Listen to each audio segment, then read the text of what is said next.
Ay, Brigitte, qué emoción, ya estás ahí, qué hermoso. Qué bueno, gracias por invitarme a esta charla.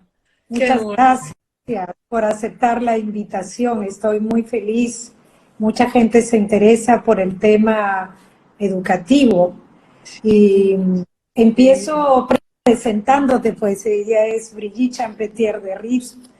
Un verdadero honor poderte tenerte aquí para conversar sobre los aportes de la sistémica a la educación. Brigitte es psicóloga, psicoterapeuta, ha sido catedrática de filología por muchos años, 20 años he leído que además ella ha hecho diversos estudios en Gestalt, en hipnosis, en análisis transaccional y bueno, etcétera.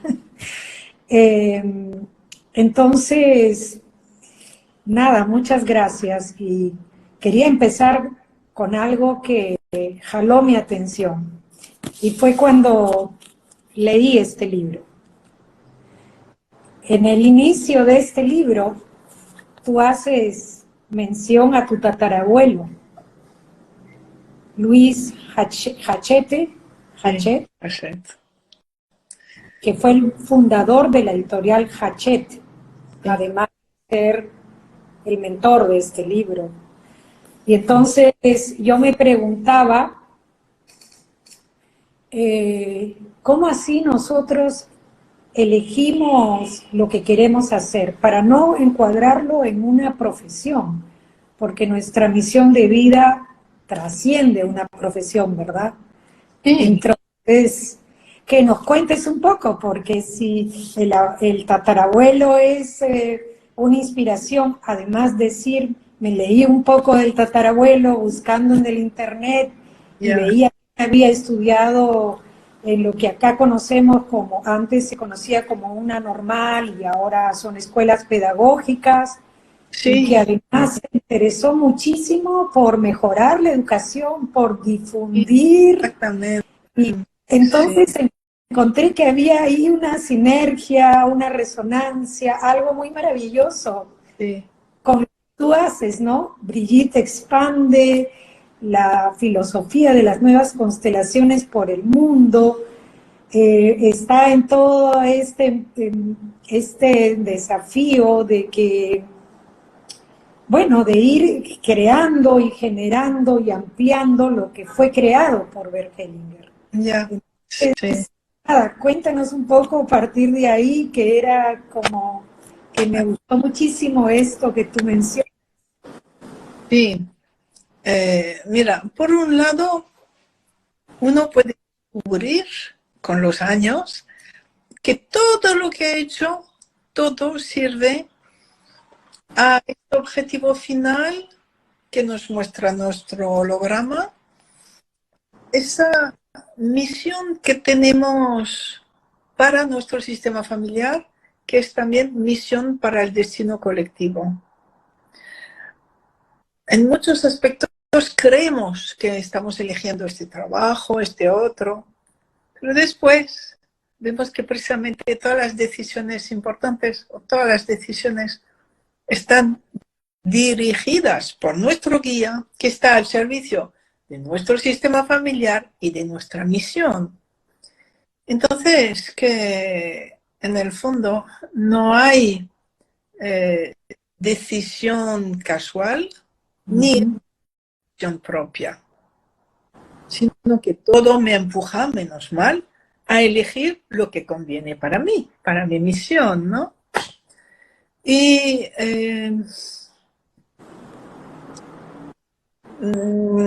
yo descubrí ese tatarabuelo, bueno, en la familia, bueno, pues conocemos a Hachette, a esa librería muy orientada sobre la educación, sobre la mejoría en la educación, el servicio a los profesores, bien. Pero yo no había hecho nunca el vínculo conmigo, hasta que decidí escribir ese libro, y cuando escribo el libro, a veces o a menudo, me pregunto, ¿hay un apoyo? Y a veces no. lo estás creando tú sola, y otras veces hay un apoyo. Y allí mi guía me dijo, sí, hay un apoyo. Fue buscando con mi guía quién era el apoyo y fue, sin saber que era él, justo me dijo la generación en la que estaba. Y descubrí que se trataba de ese tatarabuelo que estaba apoyándome en ese libro de didáctica de las fuerzas del amor. Y es que era exactamente su propósito él, la didáctica de la educación, de la pedagogía. Y entonces eso fue como muy emocionante y lo sentía y a veces estaba como esperando a ver qué palabra, qué idea, y lo sentía por aquí, por la derecha, y ya me venía, ya me decía, ahora esto, ahora lo otro. Ha sido precioso escribirlo así. Y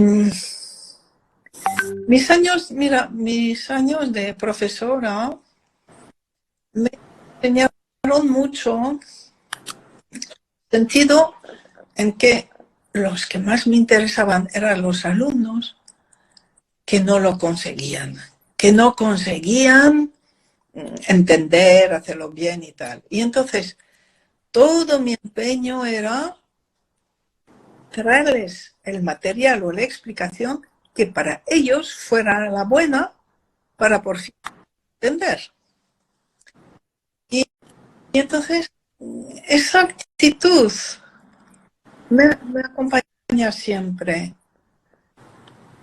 Mira, también hay que decir, en Francia teníamos que estudiar 2 idiomas, inglés y yo, pues inglés y alemán fue. Y no podía, y no podía, y no podía. Para mí era un martirio los idiomas. Después entendí perfectamente por qué. Pero mientras era joven, sufría con el estudio de los idiomas. Y entonces entendía perfectamente los alumnos que tenían dificultades y necesitaba ponerme en su pellejo para ver que estaban bloqueados, no entendían, para poder dirigirme a ellos de otra manera.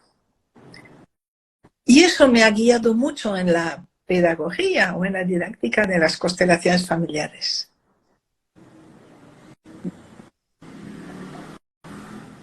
Decir lo que la otra persona necesita para comprender.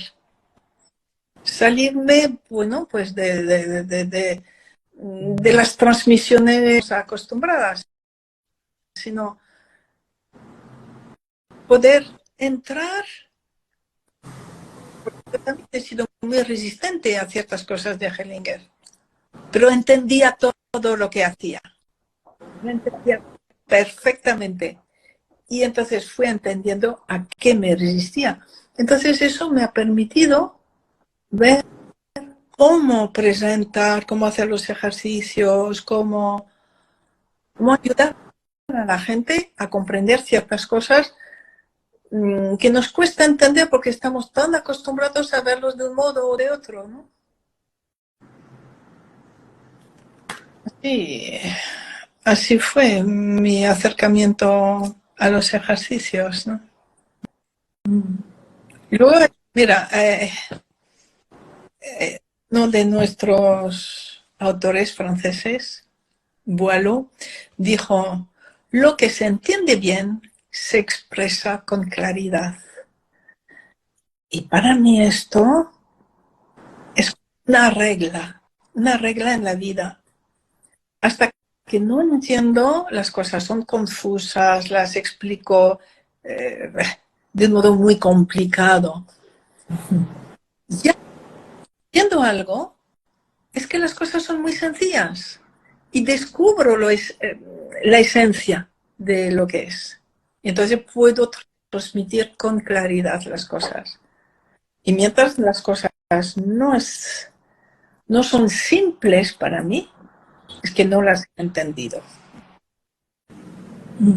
Lo mismo podría pasar cuando uno está obviamente en la enseñanza con los estudiantes, Sí, sean los más bonitos, los de primaria, los de la secundaria, sí. la necesidad de poder comprender primero para luego eso traducirlo a una didáctica, a una pedagogía que pueda llegar de una manera sencilla, ¿verdad? Eso es. Y es que en la realidad, en la vida, las cosas más profundas son sencillas.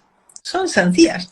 Difíciles de aplicar lo que tú quieras, pero son muy sencillas. Y entonces se trata de poder ver dónde está bloqueado el alumno, qué es lo que no entiende. Entonces el mensaje que todo el mundo le ha enviado, ese ya no entra.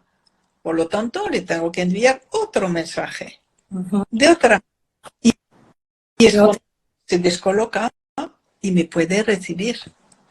Eso en la enseñanza es muy importante, ¿verdad? Aquí una mamá nos dice, eh, cuando hablabas de lo del inglés y alemán, vi que nada es casual, porque las dificultades que dices, mi hija también las está pasando con esos idiomas. ¿Puede contar un poquito qué pasa cuando tenemos dificultades con los idiomas, por ejemplo, los Ya, chicos? sí. O nos... Mira, es muy interesante constelarlo. O sea, gracias a las constelaciones descubrimos que es por un vínculo emocional, o sea, un vínculo muy profundo con algo que pasó con alguien de nuestra familia en ese país.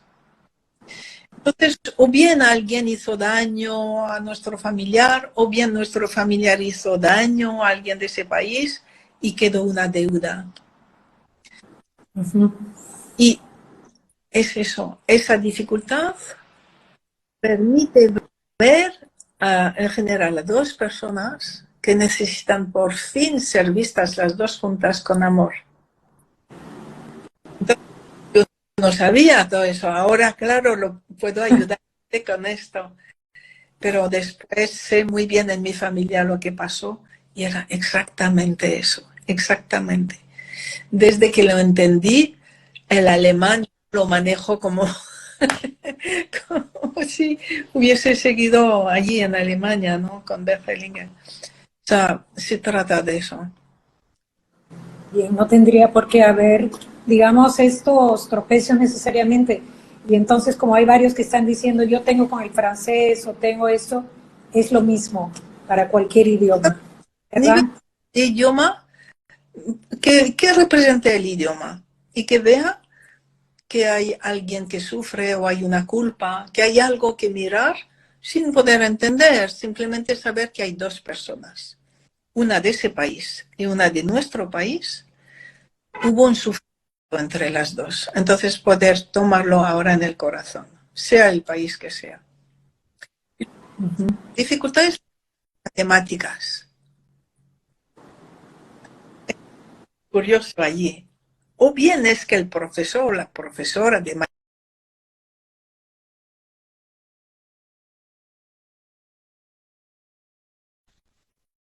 o no respeta mucho a lo masculino, o bien ese alumno o alumna tiene una dificultad con su padre y entonces está bloqueado. Y a veces la dificultad con el padre viene de la madre que no permite a ese alumno o alumna, no importa el sexo, el acceso al padre. Si no tiene acceso al padre, se le bloquea el acceso a la matemática.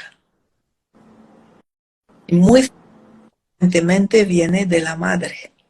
Sí. Sí, sí, porque yo he encontrado que a veces cuando he trabajado con grupos de madres de colegios y decían, mencionaban alguna dificultad de sus hijos o de comportamiento, de aprendizaje, y yo le preguntaba, ¿y el papá? Y, para que me cuente un poco dónde está el papá, y ahí lo primero que se expresaba es, no, no hay. ¿Cómo no hay, señora? No, no hay. Entonces era una exclusión así, a rajatabla del Ya, padre, ya. porque no ha habido un sufrimiento, ha habido algo en la relación, que hace que estén como todavía enganchados ahí, ¿no? Y no ven esto, cómo puede afectar a los hijos. ¿Puedes hablar un poquito de eso? Ya. Sí, a ver, por un lado los hijos necesitan por igual a los dos padres, aunque parezca que no. Aman y necesitan por igual a los dos padres. De tal modo que a menudo hay un padre con poder y el otro, pues no, que se somete al padre con poder. El padre con poder muy a menudo es la madre. Afuera, fuera de la casa, es el padre, de acuerdo, el que tiene el poder. Pero dentro de la casa, dentro de la familia, casi siempre es la madre. Entonces, el hijo, por amor a la madre, hijo o hija, ¿verdad? Por amor a la madre va a cumplir con lo que desea la madre. Y por amor al padre va a hacer justo lo que la madre rechaza del padre. Por amor al padre va a ser igual que el padre, pero en la parte que rechaza la madre, ¿no? Cuando hay una oposición así. Entonces, lo que nos muestra eso es que el hijo como que está al servicio de equilibrar el dar y recibir. Lo que uno de los padres rechaza del otro, el hijo no puede hacer otra cosa que vivirlo.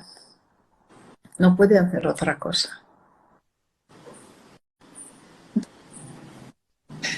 Nuestro papel de padres es vivir nuestros conflictos, pero como desde el adulto asumiendo cuál ha sido mi parte para poder respetar la parte del otro. Es importante ver que en la pareja todo está al 50%. Y hasta que asumamos nuestro 50%, puede pasar años. Precisamente en esas reuniones de madres, sobre todo la crítica al padre. Es que no se ocupa de los hijos, es que se va, es que bebe, es que toma, es que no pasa la pensión. En ningún momento hablan de su parte. Y mira, hay que pensar que la mayoría de las mujeres, por cultura ya, por educación, desprecian a lo masculino. Por fidelidad a su propia madre, desprecian a su marido. ¿Cuál es la reacción sana al desprecio? Huir. Esos hombres que necesitan estar lejos de la célula familiar, casi siempre encontraremos la clave en el desprecio de su esposa. El desprecio de la esposa es como un imán que te echa fuera, no un imán que atrae, al revés, que repele totalmente. Especial, eso decía Bergelinger, el hombre que no pasa la pensión, eso es señal de que su mujer no le tiene respeto. El día que la mujer tenga respeto a ese marido, de repente el hombre pasa a la pensión. Entonces, bueno, pues allí está eso. Y precisamente en poder tener éxito o no en el colegio, pues el niño está dividido entre los dos padres. Si uno de los padres está en el fracaso, no se puede permitir tener más éxito que ese progenitor. Y va todo lo posible para no poder tener éxito.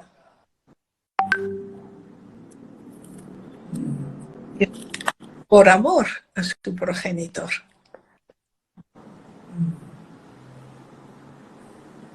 Ahora también, por ejemplo, algunas mamás decían que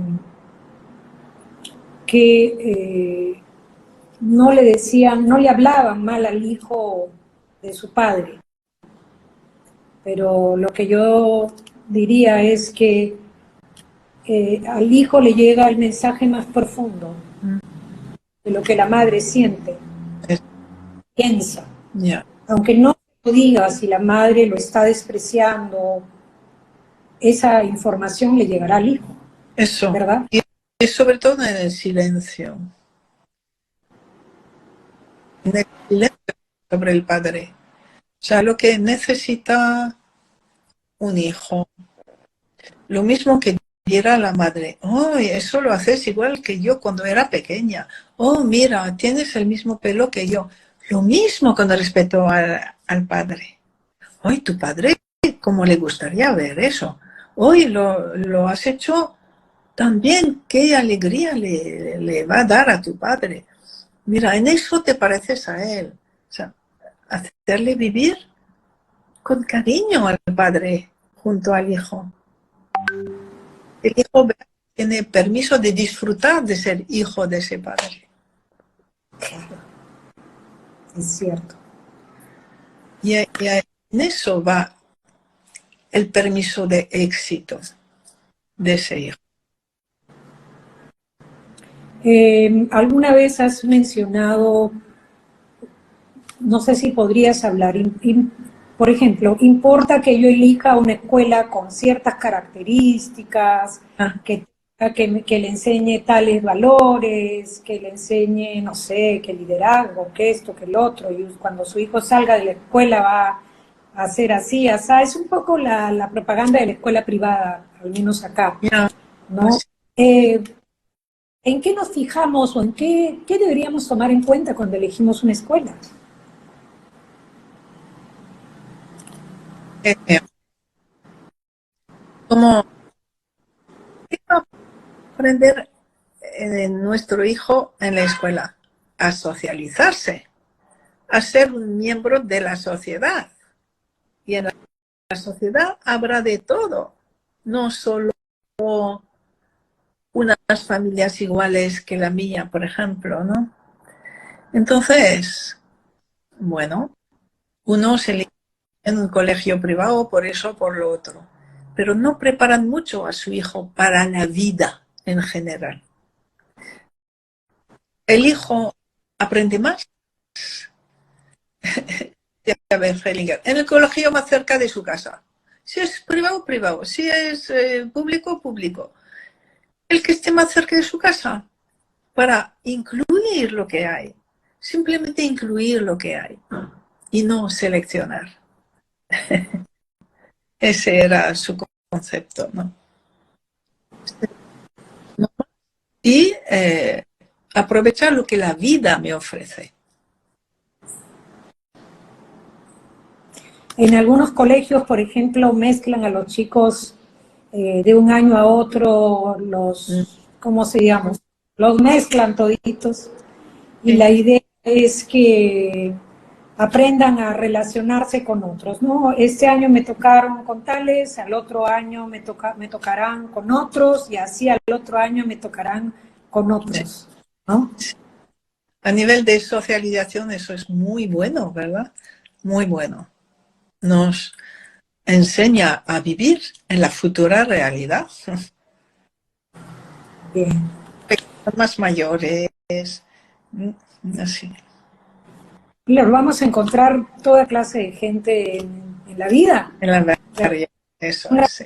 variedad enorme para aprender a interactuar, a escuchar, que el otro puede opinar distinto. Y Y, y ven que pueden ayudar a uno, que otro le va a ayudar. O sea, descubren toda la riqueza de las relaciones cuanto más diversa es la gente. Pero también está la meta del aprendizaje, con lo cual hay diferentes metas. Una meta de socialización y otras de conseguir aprender ciertas cosas. Entonces, ahí está también la riqueza del profesor, del maestro, de saber qué contexto ofrecer para tal objetivo y qué otro contexto ofrecer para tal otro objetivo. alguien nos estaba haciendo una pregunta sobre temas de trastorno de déficit de atención, Sí, ¿no? vale. Y dificultad para, bueno, para el aprendizaje. Sí, así hay varios trastornos de la atención, de hiperactividad, de no tener memoria, que en el fondo son totalmente sistémicos. Quiere decir que lo que hemos podido ver, y tú lo habrás visto, haces una constelación y desaparece el trastorno. En una constelación desaparece el trastorno. En general, no siempre, pero en general sí. Y es pues que los hijos por destino ven a los excluidos que los padres no ven, o los olvidados que los padres no ven. Los padres no los ven porque a su vez cuando eran pequeños veían a los olvidados que los abuelos, sus padres, no vieron, ¿no? Entonces, el destino de los hijos pequeños es ver, seguir, amar a los olvidados. Y cuanto más sufrió ese olvidado, más duro va a ser el trastorno, el sufrimiento del hijo que ve a ese olvidado. Para que los padres vean que allí hay alguien que ver. No se trata de ver el trastorno, sino de ver a dónde mira el trastorno del hijo. Y que los padres vean a ese aborto, a ese hermano muerto, a ese ancestro perpetrador, los olvidados, que los vean los padres. En cuanto los padres los ven, el niño ya no necesita más su trastorno de atención, su falta de memoria o su hiperactividad, ya no, se libera, porque los padres han hecho cargo de la dimensión sistémica, ¿no? Uh-huh. Sí, y creo que efectivamente, si bien no desaparece, se alivia, a veces se alivia muchísimo, dependiendo del grado, el nivel, del compromiso también de la familia en relación a, ¿no? Mucho, mucho. Yo he visto desaparición radical del trastorno. ¿Ves? Hay que reconocer que los padres necesitan que el hijo lleve algo por otros motivos, ¿no? Por su propio pasado. Entonces, bien, en la medida en que los padres pueden crecer y hacerse adultos, el hijo se podrá liberar. Bien. Y alguien mencionaba TDAH con matemática, pero ya allá. Y acá hay otro tema que siempre es reiterativo, que sale en varias entrevistas que te han hecho y que alguna vez también lo conversamos, ¿no? Que es autoflagelarse el adolescente o cortarse, ¿no? Hacerse daño él mismo. Y también he encontrado que los profesores por lo general se quejaban en las escuelas del tema de violencia. La violencia entre los chicos, insultarse, tratarse con dureza, ¿no? Como si fuese una broma, pero golpearse para hablarse, para interactuar, ¿no? Ya. Esos chicos lo aprenden de sus padres. Y cuando se ve un enfrentamiento entre un acoso o un enfrentamiento entre dos jóvenes o dos niños, no se trata de ellos, se trata de sus padres. Algo hay en los padres que está totalmente enfrentado.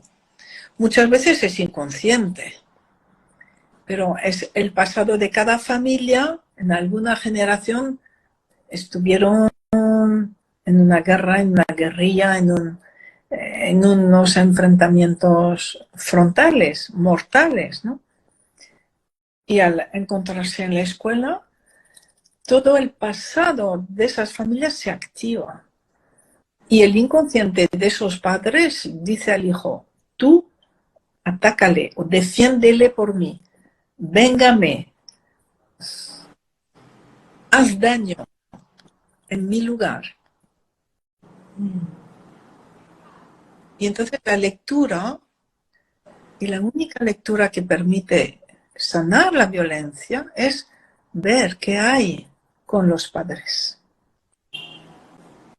Entonces, La extrema violencia pues viene de padres que no pudieron ser padres, que a su vez no habían tomado a sus propios padres, que muy probablemente están en la muerte, viendo a un muerto, y el hijo, con su amor a esos padres que no están vivos, que están muertos en vida, dice, yo seré más fuerte que la muerte. Es peligroso que hay.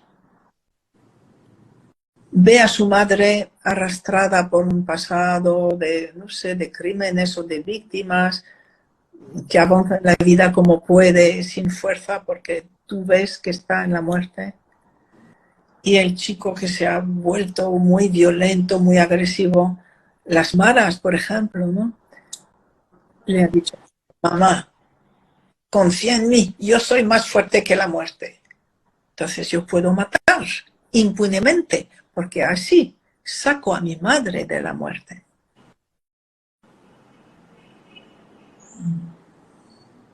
Es un tema que va muy lejos, que viene de muy lejos atrás, de la historia de cada familia y de la historia de ese país. Y vemos cada vez más como los conflictos y los traumas no integrados se transmiten.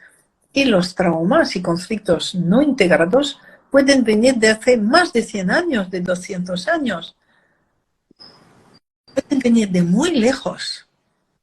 Y más de años. O sea, la historia entera está en nuestros genes. Y cuando nos encontramos con alguien con los que sus genes estuvieron en lucha, o sus ancestros estuvieron en lucha mortal con mis ancestros, los niños, los vivos, están tomados por esa fuerza ancestral de lucha, de guerra, de violencia. Y no saben por qué. Entonces, y realmente es la visión sistémica que puede, por fin, ver a esos ancestros, sus traumas, sus luchas, ver sus sufrimientos, amarlos y poder decirles que esto ya terminó. Y permitir al hijo vivir algo libre, no arrastrado por la violencia del pasado. Con lo cual, pienso que sería importante de hablar un poquito de lo transgeneracional, porque probablemente no tenemos personas que digamos conozcan de esto y sepan que también ya hoy está demostrado a través de múltiples estudios científicos, ¿verdad? Entonces, es un poquito eso, ¿no? Sí, no hace falta hablar de las constelaciones familiares que están muy, en ciertos ambientes muy criticadas, pero la epigenética, el ADN, lo transgeneracional, o sea, hay muchos elementos ahora, por ejemplo, todos esos estudios que hacen sobre el ADN, que han descubierto que se puede leer el ADN de las personas incluso desde hace 200.000 años. Y decir, a través de tu ADN se ve todos los países en los que tu sistema familiar ha pasado y tal. Eso está en ti. Por lo tanto, los conflictos armados o guerras o traumas que han pasado esos ancestros de hace 1000 años aún están en ti. Está todo en nosotros. Se encuentra científicamente hoy. Entonces es admirable y permite traer más amor a nuestro ADN, a nuestras células, permitir que esos ancestros por fin, por primera vez, sean vistos con amor y que puedan ir a la luz por fin. Y cuando un ancestro ya es visto con amor, por un lado, se transforma en un protector. Eso es un regalo inmenso. Y también descansa en paz. Quiere decir que para nuestra salud, nuestro cuerpo, la información que nos da es algo totalmente positivo, en vez de que traía hasta ahora de conflicto, que se traduce siempre por un conflicto biológico, ¿no? Fisiológico. Sí, es traer lo transgeneracional a la educación. Sí, eso me parece muy importante, tener una mirada mucho más amplia, Eso es. ¿verdad? Que solamente de pronto mirar al estudiante que hace A o Z, o que no responde con la matemática, o que pega al compañero, o que no hace las tareas, y culpar a los padres, y me quedo de pronto ahí, ¿no? En un círculo de pronto que no salgo y no encuentro respuesta y no encuentro salida tampoco. Sí. Marianne Franke decía que a uno de sus alumnos que lo estaba haciendo mal algo, decía, mira a tu tío, que porque en su familia hubo un tío excluido.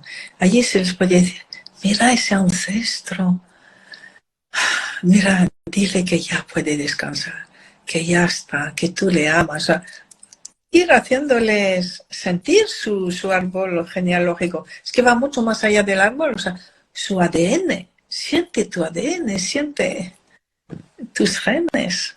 Un gen es un ancestro, digamos. Sí. Y amarnos con todo lo que somos, Eso ¿verdad? es. Con todo lo que somos que viene de, como tú has dicho, que puede venir de 1000 años, no sé, de muchísimo, muchísimo atrás, ¿no? ¿Verdad? Sí. Eh, Ahora, estábamos hablando un poco de la violencia y también el hecho de que tú has mencionado ya en otras entrevistas de cortarse, ¿no? De que me hago daño a mí mismo. Ya. Yo he visto que surge como a los 11, 12 años.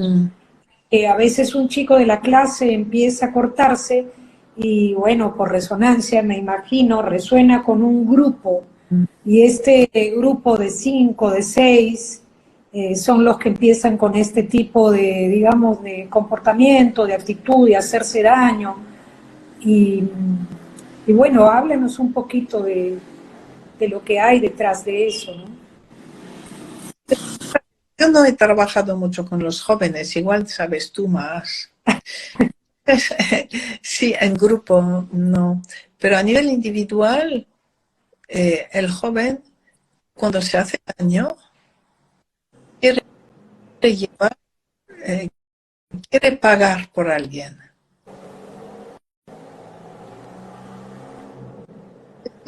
Ve en su entorno, siente que alguien se quiere morir. Bien. Entonces se quiere morir en lugar de, para que papá no muera, yo me muero. Para que la abuela no se muera, yo me muero. Bien. Pero ahora vemos más que es un autocastigo. Y el autocastigo viene de que yo llevo la culpa no asumida de una persona o de todo un grupo que hizo daño y no lo asumió. Entonces aquí la frase liberadora es, ya no hay nada que pagar. Ya no hay nada que pagar. Incluso se podría hacer en las clases, pues, 5 minutos de relajación y decir esta frase sin ninguna explicación. Y otra vez silencio. Y ya está. Iría directamente a lo más profundo de ellos. Ya no hay nada que pagar. O hacer lo mismo, o sea, tú por ti, yo por mí. En la adolescencia, pues uno precisamente siente fuerza, pero no tiene capacidad de dirigir su propia vida y está atrapado o bien por la imitación a sus padres o bien por cosas mucho más profundas. Y no tiene la capacidad eh, de tener una mirada más panorámica. Es la edad en que el ego se construye, se va descubriendo, pero solamente se puede ver a sí mismo. Es la etapa en la que va a elaborar sus fuerzas, su capacidad, su creatividad, su sentido de la responsabilidad, pero todo referido a sí mismo, porque tiene que empezar por ahí, porque es así. Entonces no tiene la capacidad de hacer referencia afuera, a los demás, al servicio, por ejemplo, que le podría relativizar sus sentimientos. Entonces es una época en la que se sufre mucho, mucho. Lo que yo vi. Un modo de no sufrir es echar fuera la responsabilidad de todo. Los malos son todos los demás. Sufro menos. Yo iba a decir que solo un aspecto, ¿no? Que recuerdo haber trabajado con cada familia en una escuela que hubo una situación parecida. Pero algo que me llamó la atención fue uno de los chicos, muchachitos de 12, 13 años, que me esperaba porque quería hablar conmigo. Y él me dijo en esa conversación, yo no quiero seguir haciendo lo que estoy haciendo, no quiero. Y bueno, hablé con él como para animarle, pero en realidad la reunión era con los padres, no con el chico, ¿no? Pero sí pude ver su dolor. Ya. Que quizás a veces eso no se ve porque se cree que es un chico malo, ¿no? Ah, este chico malo, ¿no? Y lo mejor que podría haber es votarlo, vamos a expulsarlo y con eso pensamos que vamos a eliminar el problema o pensamos que los demás no se van a contagiar. Pero yo pude sentir su dolor. Yo también he vivido esto cuando era profesora. Fui jefa de estudios, entonces allí tuve que enfrentar pues confrontaciones, conflictos entre ellos. Entonces lo que pude observar es que hay uno malo y la víctima. Los dos tienen algo en su pasado con sus padres que hacen que van a vivir ese rol. Entonces, simplemente con ejercicios de PNL, que allí estoy muy admirada y agradecida con la PNL, ir, volver a la infancia, resolver algo, en un ejercicio así que se hace en 20 minutos, resolver algo con el pasado, con los padres, y volver al presente sin ninguna agresividad. Entonces, lo hacía con cada uno y después no, se reunían, se veían y se ponían en el lugar del otro y se descubrían iguales, iguales. Era un abrazo. Y todo lo que desean es amor, amistad, cariño. Les desbordan su hoyo, no es de ellos, es del sistema familiar. Es la venganza de alguien, o igual el padre que dice tú por mí, o la madre. Y por amor lo tienen que hacer, pero no es lo que desean. Sí, es verdad eso. Y también lo que decías de los padres, una pareja llegó y sin yo decir nada, todavía no había empezado a hacer, estaba haciendo constelaciones por familia con el conflicto, solo los padres, ¿no? Y ellos empezaron a hablar de sus conflictos entre ellos, porque se habían separado. Y asumieron la guerra que había entre ellos. Vieron que cuando la chica, que es algo que yo he visto que puede ser común, como se han separado los padres, cuando no me gusta lo que la mamá me está pidiendo, diciendo, entonces ahora me voy a la casa del papá. Y si el papá me concede más cosas o si no me las concede, entonces ahora me voy a la casa de la mamá. Y entonces había todo eso que sin haber dicho nada, de verdad era como muy interesante, porque solo el hecho de estar ahí, personas que nunca habían participado en constelaciones, solo el hecho de estar ahí les hizo mirar lo que estaba pasando entre ellos. Después no he hecho un seguimiento, pero estoy segura que después de haber visto esto, la niña empezó. Es radical, ¿eh? Es inmediato el cambio en los estudiantes, en los pequeños, inmediato. Y hay otra cosa también que puede hacer muy bien un profesor. En ese grupo algo me irrita, me da miedo, lo trabajo yo con algo de mi familia. ¿Qué es lo que me irritaba o me daba miedo cuando era pequeña?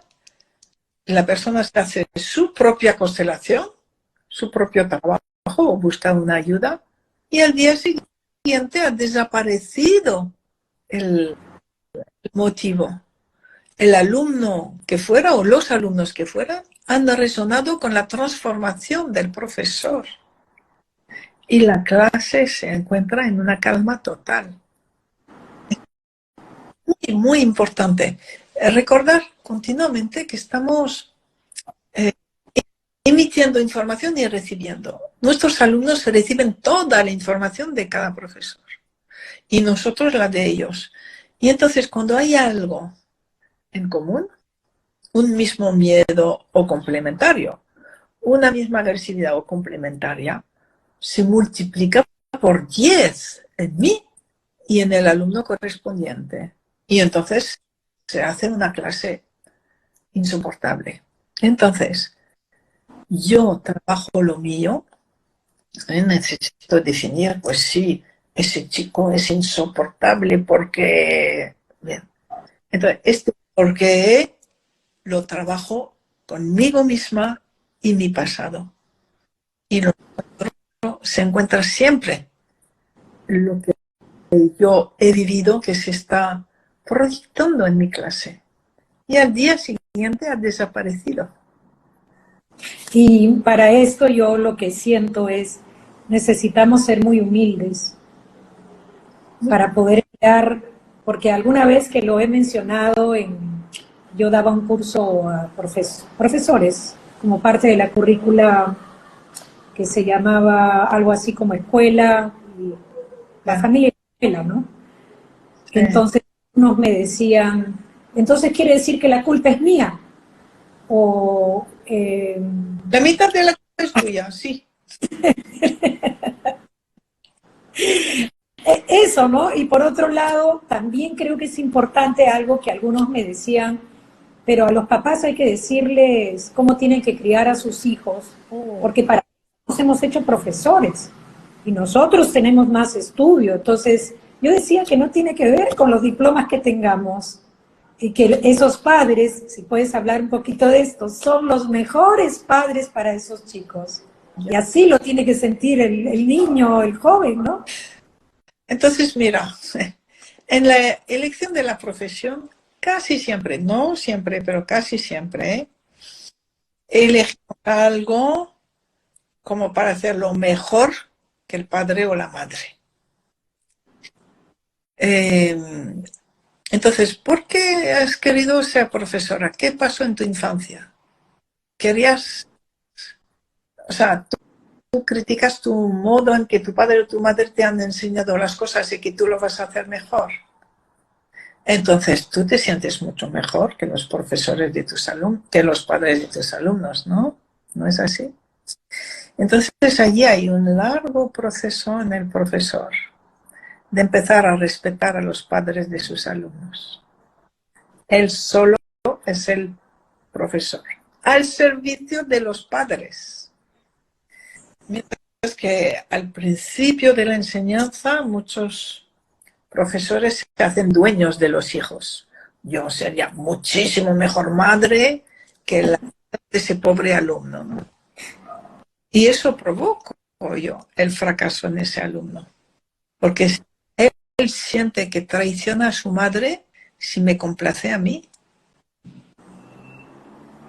Entonces hay toda una tarea de humildad, de tomar a nuestros padres, que cuesta tomarlos.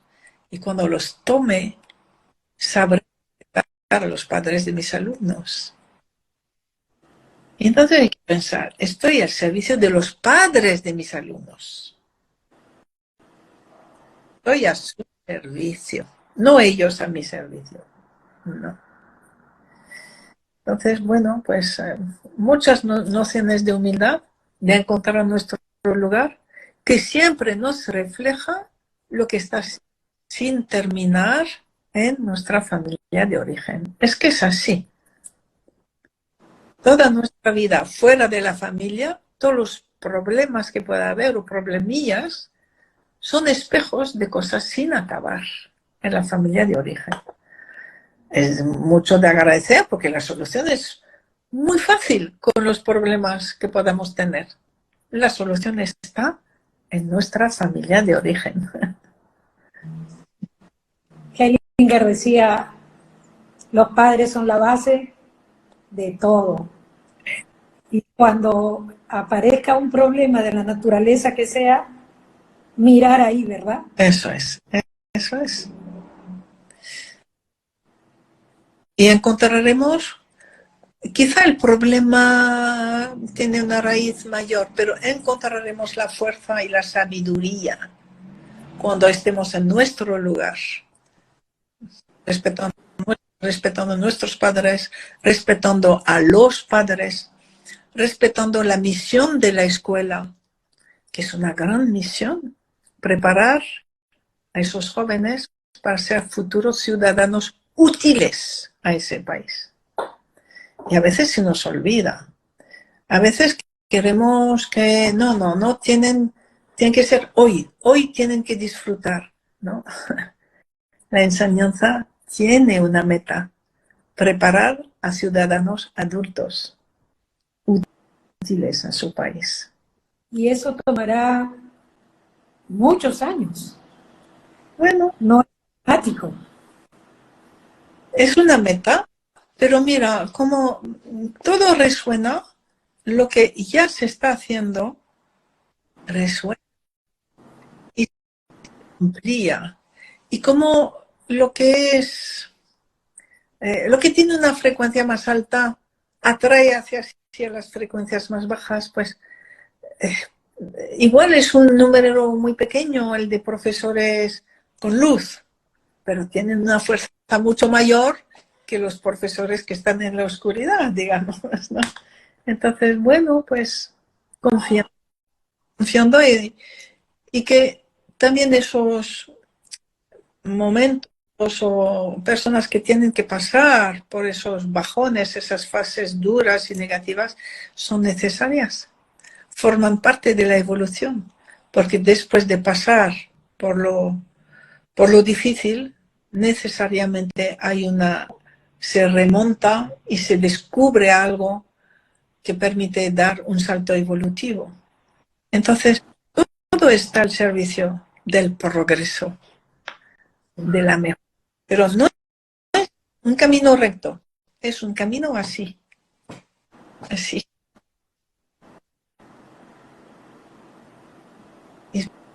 Y quizás Puedo, sí, comprender eso, ¿no? eso, poder comprenderlo como filosofía de vida.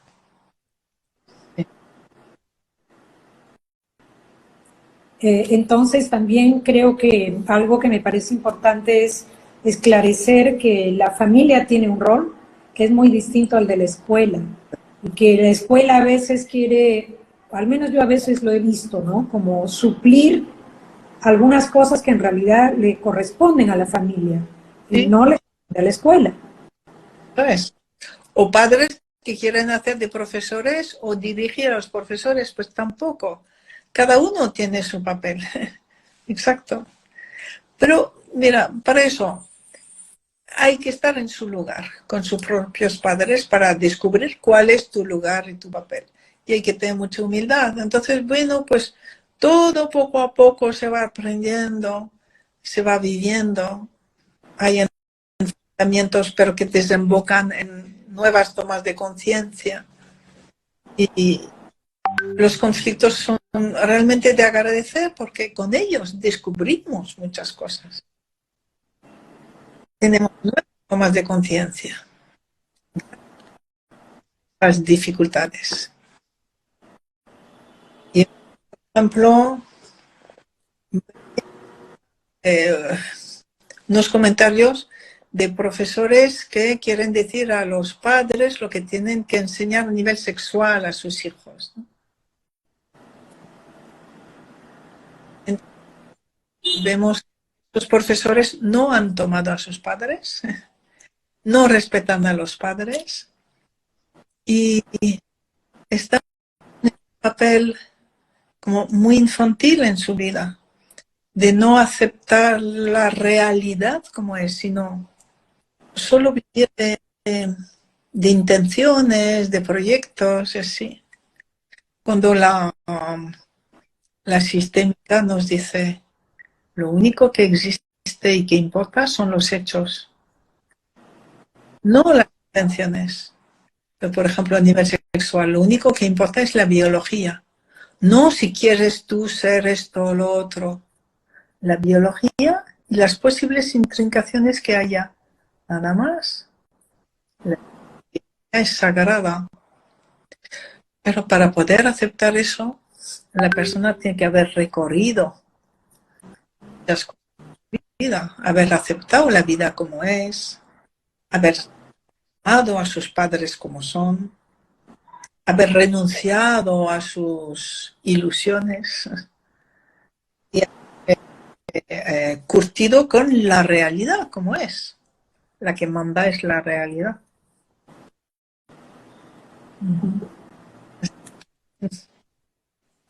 Ya estamos ya casi terminando. Yo te agradezco porque se ha ido rápidamente casi una hora.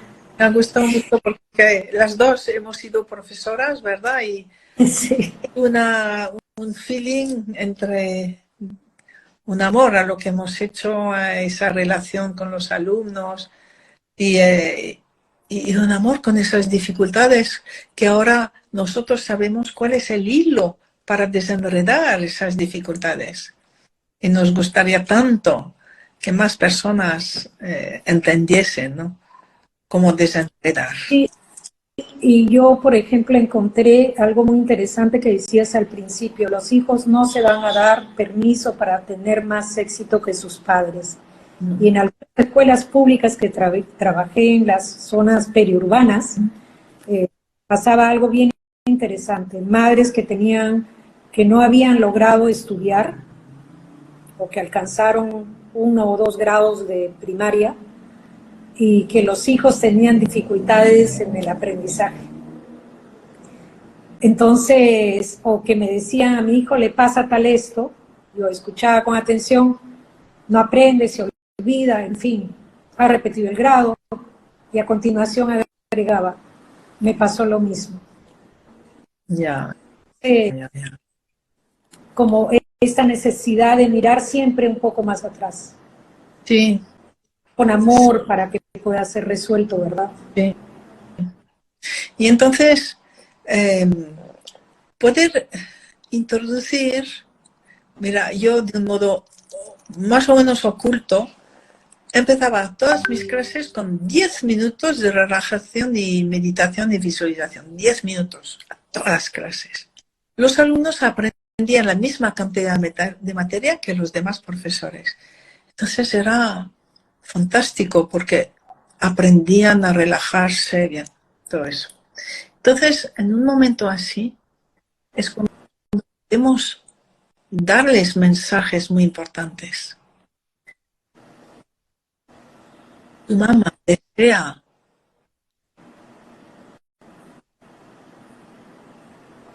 ¿Puedes repetir? Porque se fue el audio. Tu mamá desea que hagas lo mejor para ti. que hagas lo mejor para ti. O, mamá, conseguiré lo que tú no pudiste conseguir por amor a ti.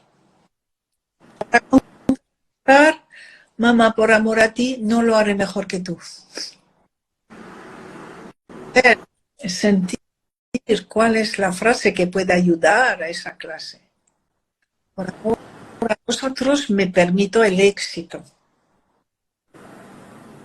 Y así, de vez en cuando decir una frase así y que se queden así, dice que la están recibiendo y ya lo olvidamos, no comentamos nada más. Y era camino así. Bueno, Brigitte, te agradezco infinitamente que hayas aceptado tener esta entrevista en algún momento. Sara, Hablar. gracias por haberme invitado. Gracias, gracias. Gracias. Estoy encantada y emocionada de estar aquí así en línea contigo desde de Perú a España. Es maravilloso la tecnología de hoy. Sí. Maravilloso. Bueno, ¿no quieres decir algo final? Mira, todo está al servicio de la vida. Yo creo que lo más importante, todo está al servicio del amor. Entonces, cuando vemos comportamientos muy duros, violentos, crueles entre los jóvenes, o sufrimientos de un estudiante con su familia, necesitamos dejar de ver esto, sino buscar cómo está eso al servicio del amor. ¿Dónde está a la vida que transforma la vida de esas personas en algo tan duro? Y cuando se puede ver, es que ellos mismos se van a transformar. No quedarnos atrapados por lo que se ve, sino desde el amor, desde la comprensión sistémica. Sabemos que todo está al servicio de la vida.